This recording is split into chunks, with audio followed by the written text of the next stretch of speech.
ভারত আক্রমণ করবে পাকিস্তান। কাশ্মীর এখন ভারত আর পাকিস্তানের মধ্যে কোনো সীমান্ত সংঘাত নয়, এটা হচ্ছে দক্ষিণ এশিয়ার কেন্দ্রীয় ভূরাজনৈতিক বিস্ফোরণ। এবং পাকিস্তান যেভাবে সরাসরি ঘোষণা দিয়ে বলেছে, কাশ্মীর আমাদের ঘাড়ের শিরা, প্রয়োজনে ভারতবর্ষ মানচিত্র থেকে মুছে ফেলব। এই প্রতিক্রিয়ায় ভারত মিডিয়া যতই নীরব থাকুক না কেন, গোটা ভারতবর্ষে নীরবতা কাঠামো এখন থরথর করে কাঁপছে। ভারত কখনো পাকিস্তানের সাথে যুদ্ধ চাইবে না, কিন্তু তাদের মান সম্মান রক্ষা করার ক্ষেত্রে ভারতের মিডিয়া ভুলভাল নিউজ প্রচার করে পুরো বাংলায় তোলপাড় শুরু করে।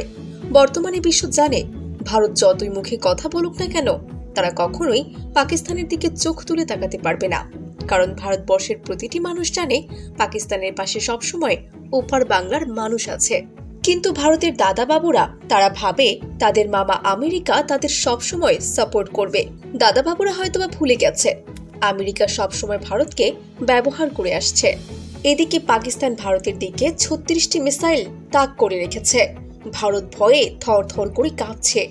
যে কোনো সময় ভারতের কাশ্মীরে রক্তক্ষয়ী রণক্ষেত্র শুরু হবে। ভারতের জওয়ানরা যতটাই শক্তিশালী সেনা হোক না কেন, তারা ততটাই বেশি দুর্বল। কারণ ভারতের অগোছালো আর্মি কখনোই তাদের দেশ ছাড়া যুদ্ধ করেনি। আর সেখানে পাকিস্তানের সেনাবাহিনী বিভিন্ন দেশে যুদ্ধ করে এসেছে। আমাদের দাদারা একটা কথা বলতো, নিজের সুনাম নিজে না করে কাজে প্রমাণ করো, দেখবে সকলেই তোমার প্রশংসা করবে। সেটা হয়তো ভারতের দাদা বাবুরা একদমই জানে না। তারা নিজেদের সুনাম প্রশংসা নিজেরাই করছে। এদিকে শোনা যায় প্রস্তুতি নিচ্ছে ভারত, যে কোনো সময় পাকিস্তানে চালাবে হামলা। আকাশসীমা ভেদ করে ঢুকে পড়তে পারে একের পর এক ভারতীয় যুদ্ধ বিমান। কিন্তু সম্ভাব্য এই হামলার আগে ভারতীয় বিমান বাহিনীর যুদ্ধের সক্ষমতা এখন প্রশ্নের মুখে। আকাশে ওড়ার পর বারবার ভারতের যুদ্ধ বিমান খেলনার মতো নিচে পড়ে যাওয়ায় এই বিষয়টি এখন সকলের আলোচনার কেন্দ্রের বিষয় হয়ে উঠেছে। প্রশ্ন উঠেছে, ফেসবুক রিলস আর ভারতের 2 ঘন্টা মুভি তবে বাস্তবে এক নয়।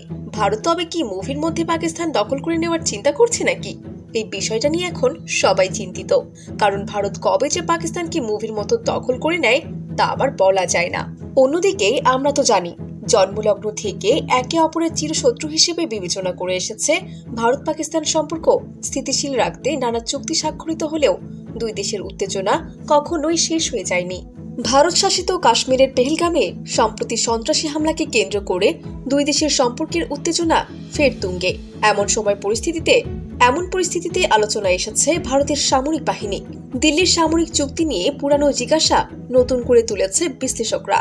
এবং বিশ্লেষকরা ভাবে, যখন সম্পর্ক ভাঙে কেবল দুটি আলাদা হয় না, ভেঙে পড়ে ইতিহাস, ভবিষ্যৎ আর সেই সব অসংখ্য গল্প যেগুলো লেখা হয়নি এখনো। ভারত যখন পাকিস্তানের সঙ্গে কূটনৈতিক সম্পর্ক ছিন্ন করার পথে হাঁটছিল, তখন তারা ভাবলো এটা কড়া বার্তা দেবে।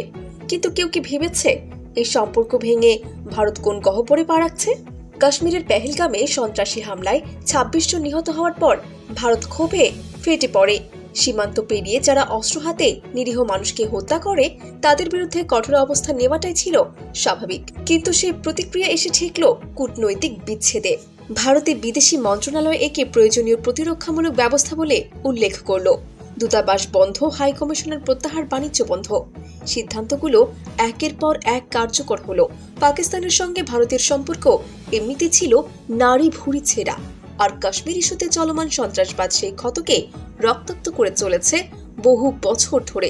কিন্তু তবুও যুগের পর যুগ ধরে এই দুই দেশ একে অপরের সঙ্গে কথা বলছে, কখনো রুদ্ধদ্বার বৈঠকে, কখনো বা আন্তর্জাতিক মঞ্চে। আমাদের পার্শ্ববর্তী দেশ ভারতের দাদাবাবুরা পাকিস্তানকে বাংলাদেশ মনে করেছে। হয়তো দাদাবাবুরা হয়তো জানে না, পাকিস্তানকে আক্রমণ করতে হলে আগে বাংলাদেশের সাথে যুদ্ধ করতে হবে। আর বাংলাদেশের সাথে যুদ্ধ করতে আসলে ভারতকে আর কখনো ম্যাপে খুঁজেই পাওয়া যাবে না। আমরা সবাই জানি, ভারত মিডিয়া কখনোই সত্যিটা তুলে ধরতে পারে না।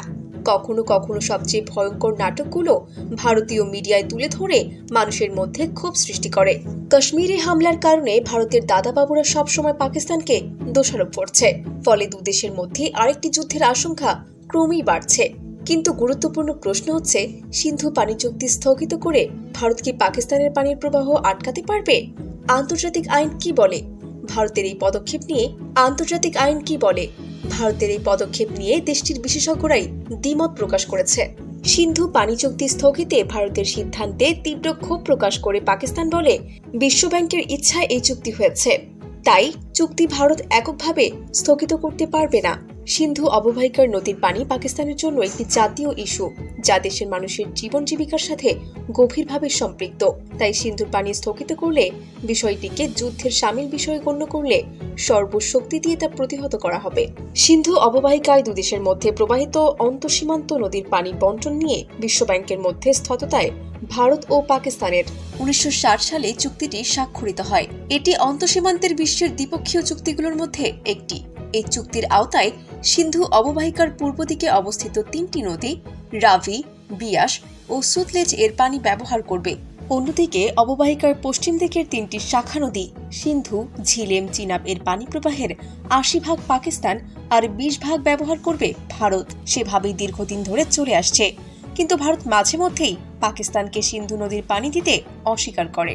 ভারত নিজেরাই মাস্টার প্ল্যান করে ভারতের কাশ্মীরে নিজেরাই পর্যটকদের নির্মমভাবে হত্যা করে পাকিস্তানকে দোষ দেয়, কারণ কোনো কারণ ছাড়াই তো পাকিস্তানকে সিন্ধু নদীর পানি আটকে দিতে পারে না।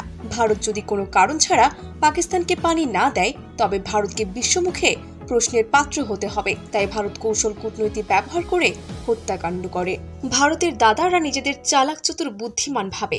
ভারত যদি সরাসরি পাকিস্তানের সেনাবাহিনীর সাথে যুদ্ধে জড়িয়ে যায়, তবে ভারত দখল করে নিতে পাকিস্তানের সর্বোচ্চ 28 দিন মাত্র সময় লাগবে। আমরা খুব ভালো করে জানি যে ভারতের 100 সেনাবাহিনীর সমান পাকিস্তানের একজন সাধারণ সেনা, আর সেখানে প্যারা কমান্ডো, স্পেশাল ফোর্স, এইসবের কথা তো বাদই দিলাম, কারণ পাকিস্তানের সেনাবাহিনীর আল্লাহ তাআলার উপর বিশেষ ভরসা আছে। তারা সর্বদা তাদের মাতৃভূমি রক্ষা করার জন্য শেষ বিন্দু পর্যন্ত লড়াই করবে। আর পাকিস্তান খুব ভালো করে জানে, তাদের সাথে যদি কোনো দেশের যুদ্ধ হয়, তবে তাদের পাশে সবার আগে বাংলাদেশ দাঁড়াবে। এখন আসা যাক পাকিস্তানের সাথে ভারতের কোন রকমের যুদ্ধ হবে। ভারত কখনোই পাকিস্তানের সাথে যুদ্ধে জড়াবে না, কারণ ভারতের যুদ্ধ করার জন্য কোনো আধুনিক অস্ত্র নেই, আর ভারতের সেনারা যুদ্ধক্ষেত্র থেকে পালিয়ে যাওয়ার ভূমিকা প্রায়ই পালন করে থাকে। এটি আমাদের কথা নয়, বিশ্লেষকরাই ধারণা করেছে। তাছাড়া পাকিস্তান বলে দিয়েছে, ভারতের কোনো বিমান যদি আকাশপথে পাকিস্তানের সীমান্তে প্রবেশ করে, তবে তখনই মাটির সাথে মিশিয়ে দেওয়া হবে। ভারতকে আর কোনো অংশে ছাড় দেওয়া হবে না। পাকিস্তান সাফ জানিয়ে দিয়েছে, আমরা প্রয়োজন হলে ভারতের সাথে যুদ্ধ করব, কিন্তু বন্ধুত্ব আর কখনোই সম্ভব নয়। আর বর্তমানে ভারত পাকিস্তানের সাথে সিন্ধু নদীর পানি আটকিয়ে পানিকে অস্ত্র হিসেবে ব্যবহার করে, যেটা ভারত বাংলাদেশের বিরুদ্ধেও বরাবরই করে আসছে। এটা ভারতের পূর্ব কৌশল।